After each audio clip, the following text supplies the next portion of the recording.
मैं सागर जैन और आप देख रहे हैं मेरा चैनल सारांश क्लासेज। आज मैं आपको रीजनिंग में कैलेंडर टॉपिक के बारे में बताऊंगा। लास्ट वीडियो में मैंने आपको कैलेंडर के बारे में कुछ बेसिक चीजों के बारे में बताया था, तो आगे चलते हैं। तो सबसे पहले है 100 साल में 29 फरवरी कितनी बार आती है। लास्ट के वीडियो में मैंने आपको बताया था कि 100 साल में 29 फरवरी कितनी बार आती है, तो वो मैंने बताई थी 24 बार। अब मैंने पूछा है इसमें कि 100 साल में 29 तारीख कितनी बार आती है, तो वो आती है 1124 बार। और बात करें 400 साल में 29 तारीख कितनी बार आती है, तो वो आती है 4497 बार।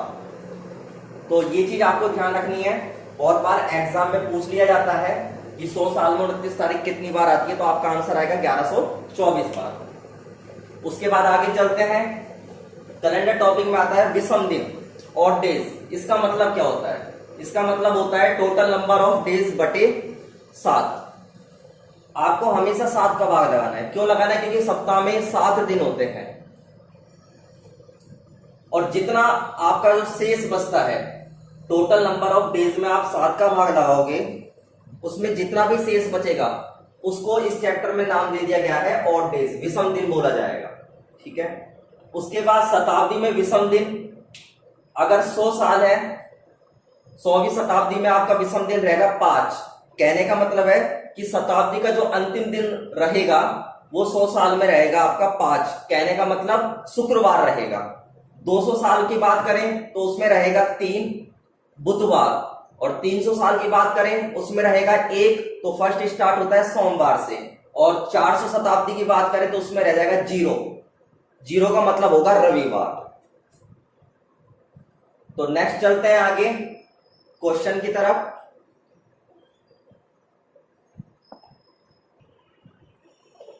तो देखते हैं स्टूडेंट। अब है सामान्य वर्ष जिस वार को प्रारंभ होता है वह उसी वार को समाप्त होगा।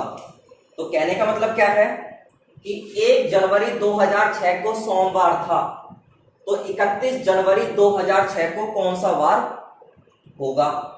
तो 2006 है वो आपका क्या है? सामान्य वर्ष है।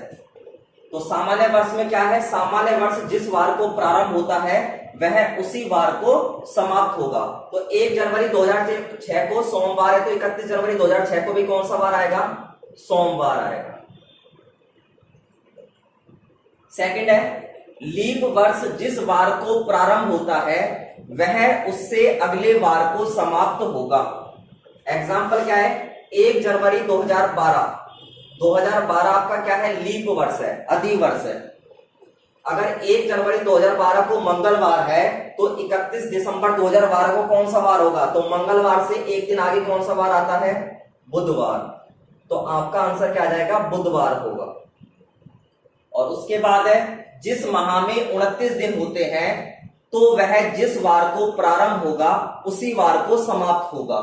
एग्जाम्पल है 1 फरवरी 2016 को शुक्रवार था, तो 29 फरवरी 2016 को भी कौन सा वार होगा? शुक्रवार होगा। तो आपको याद रखना है कि जिस माह में 29 दिन होते हैं तो वह जिस वार को प्रारंभ होगा उसी वार को समाप्त होगा। नेक्स्ट देखते हैं।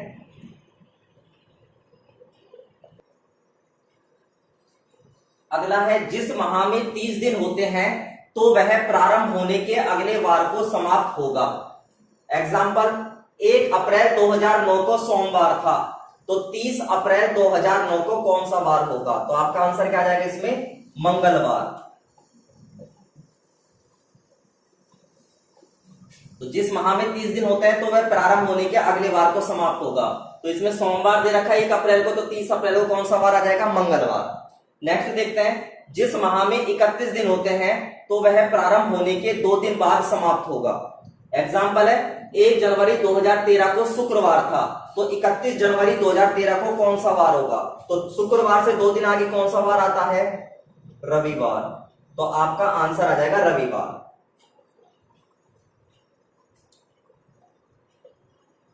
नेक्स्ट देखते हैं। क्वेश्चन है 2 मार्च को बुधवार हो तो 26 मार्च को कौन सा वार होगा? तो इस क्वेश्चन को कैसे निकालोगे?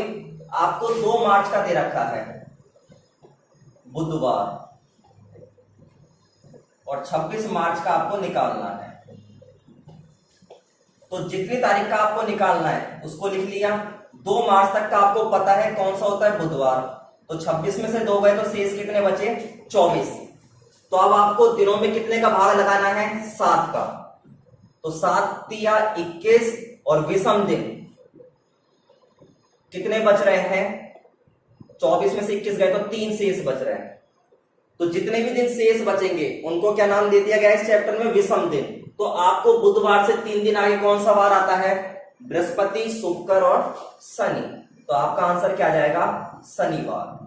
तो ऑप्शन है बी, शनिवार। ठीक है, 26 तारीख का निकालना है, 2 तारीख का आपको दे रखा है। तो 26 में से 2 गए तो कितने बचे? 24। 24 में आपको 7 का भाग लगाना है। 7 तिया 21, 3 बार जा रहा है और जो भी दिन शेष बचेंगे उनको नाम दे दिया गया इस चैप्टर में विषम दिन। तो उनको आपको काउंट करना है। तो बुधवार में 3 दिन आगे चलते हैं तो कौन सा वार आता है? शनिवार। तो यही आपका आंसर है। नेक्स्ट क्वेश्चन देखते हैं। नेक्स्ट क्वेश्चन है 10 मार्च 2003 को शुक्रवार था तो 25 जून 2003 को कौन सा वार होगा? तो देखिएगा, इस क्वेश्चन को 2 तरीके से कर सकते हो।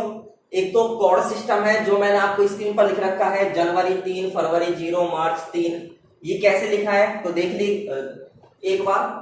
जनवरी, तो जनवरी का कोड 3 कैसे निकाला है? जनवरी में टोटल दिन होते हैं 31